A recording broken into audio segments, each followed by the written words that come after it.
Brady Coleman was 28, had an MBA, and was about to cost this company $15 million in federal contracts. But he thought I was the problem. "Stay away from Mitchell," he'd whisper to every new hire who walked into our department at Hartwell Industries.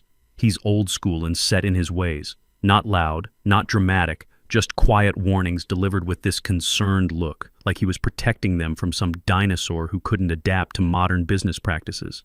And they believed him. Every single one bought it without question. For 8 months, I watched this kid repeat the same routine. 8 months of people looking at me, then looking away. 8 months of being the guy nobody wanted on their project team. The words weren't sharp like a slap. They were slow like poison, seeping into every meeting I'd never be invited to join, every decision I'd never get to influence. The worst part? I had to let it happen. Because what these people didn't know could either save this company or destroy it. And I was the only one positioned to figure out which. My name is Mitchell Barnes, and I'm 49 years old. Most people at Hartwell figured I was just another financial analyst who'd been around too long, probably counting days until retirement. What they didn't know was that I'd spent the last 22 years becoming something most companies pray they'll never need: a forensic accounting specialist. The kind of guy who can smell financial fraud from 3 departments away. The kind who's put executives in federal prison for cooking books. I wasn't at Hartwell by accident. 9 months earlier, Lawrence Davis, the CEO, had called me personally. His voice was tight when he explained their situation. They'd landed a massive defense contract, $15 million over 2 years to manufacture precision components for military vehicles. Great news, except federal contracts come with serious oversight. One accounting screw-up, one compliance violation, and they wouldn't just lose the money. They'd face criminal investigation. Lawrence needed someone to evaluate their financial controls from the inside. Not as a consultant. Those guys get the sanitized tour. He needed someone who could see what really happened when nobody was performing for outsiders. Someone who could blend in as a regular employee. That's where my background came in handy. Before specializing in forensic work, I'd done my time in corporate finance. I could handle day-to-day analyst work without breaking a sweat. More importantly, after 4 years in the Marines, I knew how to follow orders and keep my mouth shut when the mission required it. The plan was straightforward. Take a standard analyst position, reporting to their financial manager. Only Lawrence would know my real purpose. Spend 6 to 8 months observing their processes, document any compliance issues, then provide a confidential report with recommendations. Clean and professional. What we didn't count on was Brady Coleman. Brady had been promoted to financial manager just 3 months before I arrived. On paper, he looked decent enough. MBA from a decent state school, 3 years at a mid-sized accounting firm. But within my first week, I could see the real story. This kid had gotten the job because he was good at office politics, not because he understood financial controls. He talked a good game in meetings, threw around the right buzzwords, and had this way of making his inexperience sound like innovative thinking. The problem was, he seemed to sense I knew more than I was letting on. Maybe it was how I'd catch errors he missed, or the way I'd ask questions that cut straight through his carefully crafted explanations. Whatever tipped him off, Brady figured out pretty quickly that having me around made him look bad. So he started what I came to think of as the Whisper campaign. It began during my second week. I was in the break room getting coffee when I heard 2 junior analysts talking by the vending machines. Brady mentioned that Mitchell's one of those old-timer types who doesn't adapt well to team-based approaches, one was saying. He told us not to take it personally if Mitchell seems resistant to collaborative projects. I stood there stirring sugar into my coffee, understanding exactly what was happening. Brady couldn't fire me. I was performing well, and Lawrence had made it clear I was staying. But he could neutralize me by poisoning the well. If everyone believed I was difficult to work with, they'd avoid me. And if they avoided me, I'd have less influence, less access to sensitive information, and less credibility if I ever tried to raise concerns about what I was seeing. It was actually pretty smart, and it was working perfectly. By month 3, the isolation was complete. Team meetings became exercises in being professionally ignored. Brady would assign high-visibility projects to analysts with half my experience right in front of me, explaining why each person was perfect for this type of collaborative work. Complex financial analysis went to people who'd been there 6 months. Strategic planning assignments went to analysts who openly admitted they were learning as they went. Meanwhile, I got stuck with all the grunt work nobody else wanted.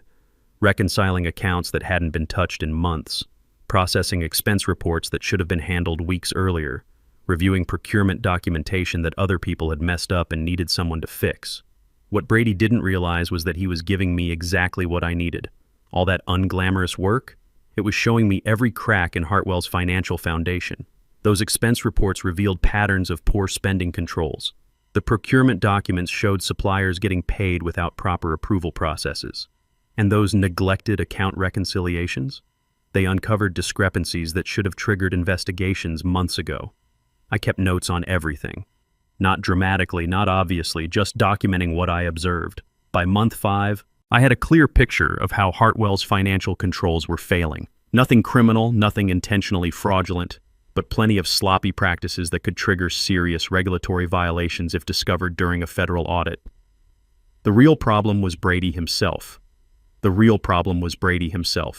He was making decisions about financial controls without understanding what those controls were supposed to prevent. He'd streamlined processes to make them faster, not realizing he was eliminating crucial safeguards. He'd handed oversight responsibilities to junior people who didn't know what red flags looked like. He was creating exactly the kind of compliance vulnerabilities that could destroy a company. And I couldn't say a word about it. If I raised concerns, I'd sound like exactly what Brady had told everyone I was. Some difficult old-timer who couldn't adapt to modern methods. Worse, it might blow my cover before I'd gathered enough evidence to make comprehensive recommendations to Lawrence. So I kept quiet and kept taking notes. But it was eating at me. I'd spent 4 years in the Marines, learning that you protect the people who depend on you. Hartwell employed 350 people, most of them manufacturing workers with families to support. If this company lost its federal contract because of sloppy financial controls, those people would lose their jobs. If regulatory violations led to criminal charges, some of them might lose their pensions too. I could hear the factory floor from my desk, the steady hum of CNC machines cutting precision parts, the pneumatic hiss of assembly equipment, the occasional call-out from supervisors coordinating shift changes. These weren't abstract numbers on spreadsheets. These were real people doing real work, depending on management to keep the business running clean. That's when Andrew Sullivan showed up in month 7. Andrew was 24, fresh out of college with a finance degree, hired as a junior analyst. Like all the new hires, he got the full Brady Coleman orientation on his first day. I was working late trying to reconcile a manufacturing overhead account that should have been squared away weeks ago when I heard Brady giving Andrew the standard warning. "Mitchell's been here a while," Brady was saying in that concerned tone he'd perfected. "He's got experience, but he's pretty set in his ways. Doesn't work well with team-oriented approaches. I'm not saying he's a bad guy, just giving you a heads up so you don't take it personally if he seems resistant to collaboration." Andrew nodded and said all the right things. But over the next few days, I noticed something different about this kid. Unlike the other new hires, Andrew actually watched what people did instead of just listening to what they said. He asked questions when things didn't make sense, and he seemed to notice that my actual behavior didn't match Brady's description. On his 3rd day, Andrew approached my desk with a problem. "I'm working on this. Variance analysis for the manufacturing costs," he said. "And I keep getting numbers that don't balance with the monthly reports. Could you take a look?" I glanced at his screen. He was trying to reconcile overhead allocations, but he was using the wrong depreciation schedule. Honest mistake, the kind that happens when you don't know that we had 3 different schedules for different equipment categories. "You're pulling the building depreciation for the machinery costs," I told him. "Try the equipment schedule from the fixed asset register instead." His face lit up. "That's exactly it. How did you spot that so fast?" "Experience," I said. "Brady told me you were old school," Andrew said. "He didn't mention you were also right." Over the next 2 weeks, Andrew started bringing me technical questions. Nothing major, just details that weren't covered in the standard orientation. How to handle intercompany transfers between our Cincinnati plant and the satellite facility in Kentucky. Which approval levels applied to different types of capital expenses. Where to find historical cost data that wasn't in the current system. I helped him because that's what you do when someone wants to learn. But I was careful not to go beyond basic technical guidance. I couldn't afford to look like I was undermining Brady's authority. Then Andrew started noticing things on his own. "Mitchell," he said one afternoon, pulling his chair over to my desk, I've been reviewing these supplier payments for the machining center maintenance, and some of them don't have proper purchase order documentation. Isn't that a compliance issue? My stomach tightened. It was definitely a compliance issue, the kind that could trigger federal violations if discovered during an audit, the kind that Brady should have been catching and fixing instead of delegating to junior analysts who didn't understand the regulatory implications. You should discuss that with Brady, I said carefully. I did. He said those are legacy issues from before we implemented the new procurement system. Told me not to worry about them. That made it worse. These weren't legacy issues. I'd checked the dates. These were recent payments, processed under Brady's direct management. He was either ignoring serious compliance problems, or he genuinely didn't understand how dangerous they were. Did he say anything else? I asked. Andrew hesitated. He said you might try to turn small documentation issues into big compliance concerns because that's how old-school finance people think. He told me to focus on improving future processes instead of dwelling on past paperwork. There it was. Brady wasn't just isolating me. He was preemptively discrediting any concerns I might raise. If I said anything about compliance violations, it would be dismissed as old-school thinking. If I tried to explain the regulatory implications, it would be written off as dwelling on paperwork. That night, I called Lawrence from my home office. I explained what I was seeing, the control weaknesses, the documentation problems, the pattern of Brady dismissing serious compliance concerns. Lawrence listened without interrupting. How bad is it? He asked finally. Bad enough that a federal audit would find violations, I said. Not criminal bad, but penalty bad, and definitely contract-threatening bad. Long pause. What do you recommend? I need more time to document everything properly. But Lawrence, you should know that if this continues much longer, you're going to have bigger problems than just my report. Meaning someone else is going to notice these issues, and when they do, they're going to ask why management didn't catch them first. Lawrence agreed to give me another month, but as it turned out, I didn't need that long.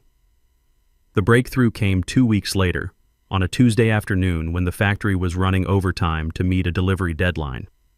Andrew was working on a complex analysis of manufacturing overhead costs when he hit a wall. The numbers weren't balancing, and he couldn't figure out why.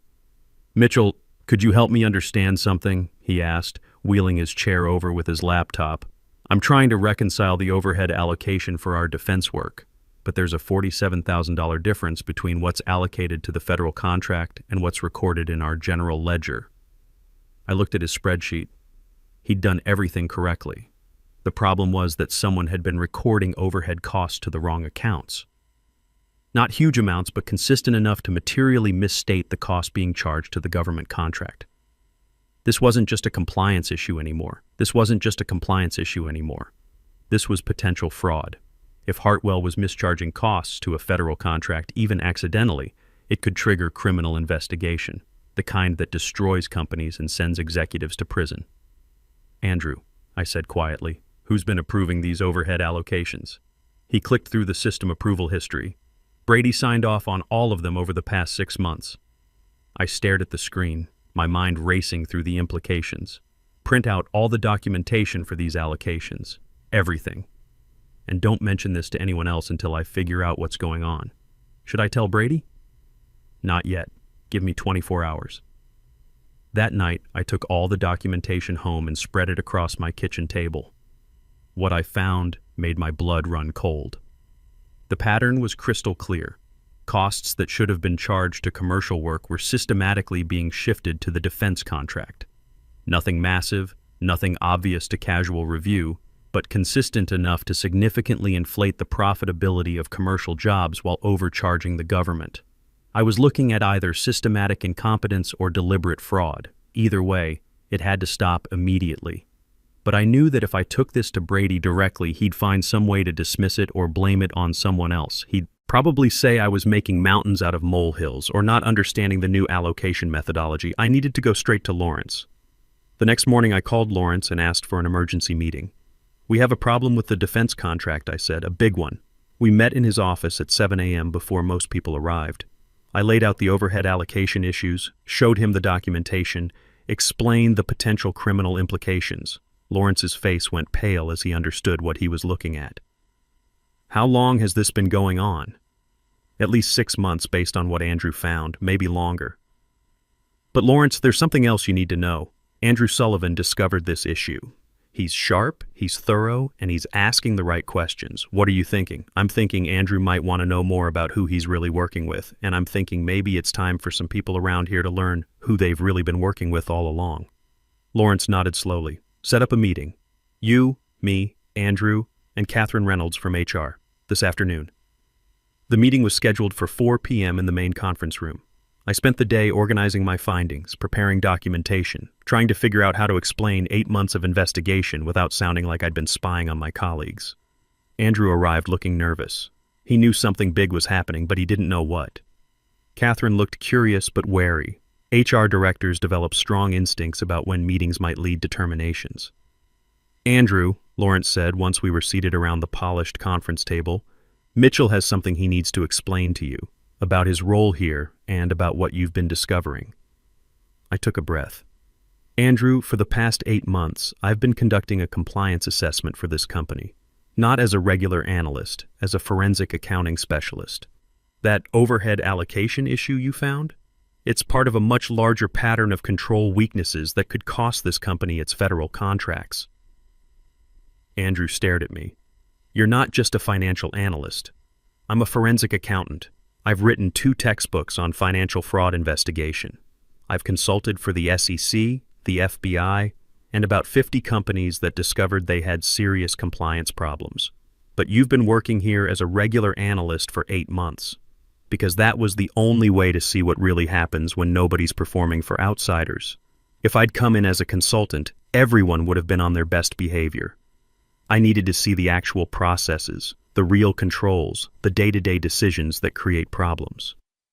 Andrew was quiet for a long moment. That's why Brady kept telling people you were difficult. He was trying to isolate you. Brady sensed I knew more than I was letting on. He couldn't fire me, so he neutralized me by making sure nobody would listen to me or work with me. But why didn't you just tell everyone who you really were? Because then people would have changed their behavior. I wouldn't have learned about the real problems. And Andrew, there are real problems. That overhead allocation issue you found, that's just the tip of the iceberg. I spent the next hour walking through my complete findings, the control weaknesses, the documentation gaps, the compliance violations that could trigger federal investigation. Not to blame anyone, not to embarrass anyone, but to show how systematic these problems had become under Brady's management. The procurement violations, suppliers getting paid without proper purchase orders, the expense report approvals bypassing required reviews, the intercompany transfers between our Cincinnati plant and Kentucky facility being recorded incorrectly. Each issue by itself was manageable. Together, they painted a picture of financial controls that had completely broken down. The defense contract makes all of this 10 times more serious, I explained. Commercial accounting mistakes are civil matters. Federal contract accounting mistakes can become criminal matters very quickly. When I finished, Andrew asked the question I'd been hoping for. What happens now? Now, Lawrence said, we fix this. All of it. Before it destroys this company. Catherine leaned forward. What about Brady? Lawrence looked at me. What do you recommend? I'd been thinking about this for weeks. Brady created these problems because he doesn't understand financial controls well enough to manage them properly. The question is whether he can learn fast enough or whether he's fundamentally unsuited for this type of work. And your assessment, my assessment, is that he's more interested in looking good than in being good. That's not something you can train out of someone. Plus, he's spent 8 months actively undermining the one person who could have helped him avoid these problems.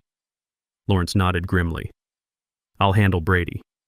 The conversation with Brady happened the next morning. I wasn't there, but word spread through the office quickly. Brady was terminated immediately, effective immediately. Not for malice, not for intentional fraud, but for creating compliance risks that threatened the company's most important contract. The announcement sent shockwaves through the finance department. People who'd avoided me for 8 months suddenly wanted to understand what had really been going on. The whisper campaign died overnight, replaced by a completely different kind of attention. But the real work was just beginning. Lawrence authorized a comprehensive compliance overhaul, with me leading the effort. We had to fix 8 months of accumulated problems before they triggered a federal audit that could destroy the company. The first priority was damage control. We immediately corrected the overhead allocation errors, filed amended reports with the contracting office, and implemented emergency controls to prevent further mischarging. The legal team prepared disclosure documentation in case federal investigators came calling. It was controlled panic, professional, systematic, but unmistakably urgent. Next came the training program, 6 sessions over 3 weeks, mandatory attendance for all finance and management staff. I didn't just present problems, I presented real solutions. Practical ways to prevent the issues I'd been documenting for months. Session 1 covered basic federal contracting requirements. These weren't abstract regulations, they were rules that, if violated, could put real people in federal prison. The room was packed. People who'd avoided me for 8 months suddenly wanted to understand what they'd been missing. Here's what most people don't realize about defense contracts, I told them. The government doesn't just audit your numbers, they audit your processes. They want to see that you have systems in place to prevent problems, not just fix them after they happen. I walked them through actual case studies. Companies that lost everything because they thought compliance was just paperwork. Executives who went to prison because they trusted subordinates who didn't understand the stakes. Session 2 focused on financial controls. Controls aren't red tape, I explained. They're insurance policies. Every shortcut you take, every approval you skip, every documentation requirement you ignore, that's not efficiency. That's risk accumulation. Andrew attended every session, asking sharp questions, taking detailed notes. He understood something that Brady never had, that financial controls exist to protect the company, not to slow it down. By session 3, word had spread beyond the finance department. Manufacturing supervisors started showing up, wanting to understand how their production decisions affected contract compliance. Plant managers attended to learn about cost allocation requirements. Even some of the machinists came, curious about why their overtime hours had to be documented so precisely. This affects all of us, I told them during session 4. Every hour you work on federal contract components has to be tracked accurately. Every material that goes into those parts has to be costed correctly. It's not about micromanaging, it's about protecting 350 jobs. That got their attention. These weren't abstract compliance requirements anymore. This was about keeping their families fed, their mortgages paid, their kids in college. Session 5 covered procurement controls, the issues Andrew had first discovered. When you approve a purchase order, I explained, you're not just authorizing spending, you're creating a legal obligation. And with federal contracts, those obligations have to be documented properly or they become violations. Session 6 was different. Instead of presenting more problems, I focused on solutions. Real, practical ways to build compliance into daily operations without slowing down production. The goal isn't perfect paperwork, I told them. The goal is sustainable. Processes that protect this company and everyone who works here. The response was better than I'd hoped. People started bringing me questions, real questions about specific situations they were facing. They wanted to understand not just what to do, but why it mattered. 3 months later, we passed our first federal compliance audit without a single finding. The auditors were actually impressed with our controls. They'd rarely seen such comprehensive documentation and systematic processes at a company our size. 6 months later, we won the follow-on contract, $22 million over 3 years. The manufacturing workers kept their jobs, their families stayed secure, and their retirement accounts stayed intact. Lawrence offered me the position of Chief Financial Risk Officer, with full authority over compliance and controls. I accepted, but only after negotiating the right to bring in additional forensic specialists when needed. Because what I'd learned at Hartwell was that most companies don't fail because of evil people doing evil things.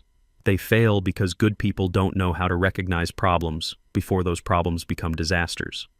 Andrew was promoted to senior analyst and given responsibility for ongoing compliance monitoring.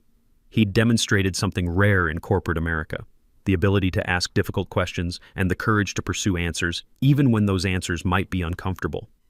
My experience became a case study in my 3rd textbook published last year.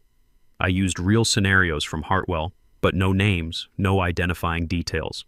Just the lessons about how companies can choose learning over defensiveness when they're willing to face uncomfortable truths. The book's gotten good reviews, especially from practitioners who understand the difference between theoretical compliance and real-world implementation.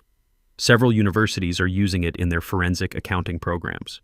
Brady found work at another company about 6 months after his termination. I don't know if he learned anything from what happened at Hartwell. I genuinely hope he did. The business world is full of young managers who get promoted too fast, given too much responsibility without enough understanding of the consequences. But I also hope his new employers understand the difference between someone who talks about financial management and someone who actually knows how to do it. Looking back, those 8 months of isolation were some of the most valuable of my career. When you're not part of the social dynamics, you see them more clearly. When people forget you're there, they show you who they really are. And when you're trusted with people's livelihoods, you learn that expertise without courage is just decoration. The factory still hums the same way. CNC machines cutting precise tolerances, assembly lines building components that keep military vehicles running in dangerous places. But now the paperwork matches the work, the controls protect the workers, and the compliance systems actually prevent problems instead of just documenting them after they happen. If you've ever been the person everyone was warned about, if you've ever watched incompetence disguise itself as innovation, or if you've ever wondered what really happens when experience meets politics in corporate America, remember this: the most important voices are often the ones people try hardest to silence. And sometimes, if you're patient enough and principled enough, those voices get the last word.